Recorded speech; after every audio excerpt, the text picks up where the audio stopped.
জয় হিন্দ বন্ধুরা। আজ থেকে ঠিক এক সপ্তাহ আগের কথা, যেখানে পাকিস্তানের ওপর ভয়ঙ্কর হামলা হয়, যেটিতে পাকিস্তানের একটি রাজ্য খাইবার পাখতুনখোয়াতে নাকি 2 ডজন পাকিস্তানি সেনা মারা গিয়েছিল। শুধু ওখানেই শেষ হচ্ছিল না, তাদের সেনাবাহিনী ছাড়াও সেখানকার সাধারণ নাগরিকও কিন্তু মারা গেছিল, যেটাতে 30-এর বেশি সৈনিক তাদের গম্ভীরভাবে ঘায়েল ছিল। আর ওই অ্যাটাকের সম্পূর্ণ দায়ভার কি নিয়েছিল তাদেরই তৈরি টিটিপি। কিন্তু পাকিস্তান সরকার কি করল? এটা দায়ভার চাপিয়েছিল তারা ভারতের ওপর। তারা বলেছিল এটা নাকি ভারতই করিয়েছে।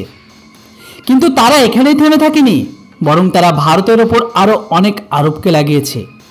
তা আবার সেটা পাকিস্তানের সেনাবাহিনী একটি প্রেস কনফারেন্স করে জানিয়েছে।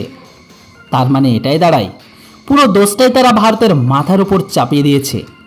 আর এটি করার ফলে তারা তাদের মাথার ওপর পেহেলগাম হামলার যে দোষারোপ আছে, সেই দোষটাকে কিছুটা কমাতে চেয়েছিল, কনভার্ট করে ভারতের দিকে। কিন্তু বন্ধুরা, গতকালকে যেটা হয়েছে না, সেটার পরে পাকিস্তানি সেনাবাহিনী এখন মুখ লুকিয়ে ঘুরে বেড়াচ্ছে।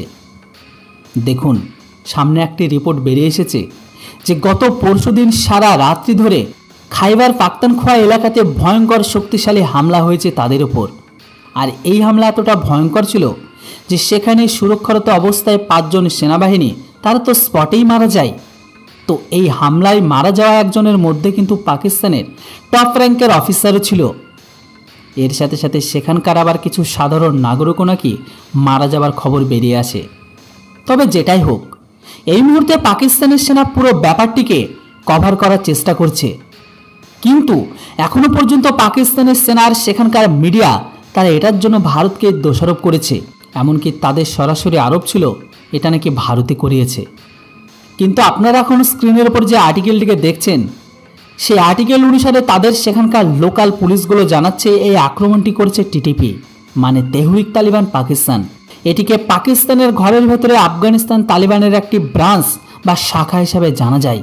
আর এই আক্রমণটা তারাই করেছে। আর বন্ধুরা, এই কথাগুলো কোনো সাধারণ ব্যক্তি বা সাধারণ পুলিশ অফিসার বলেনি।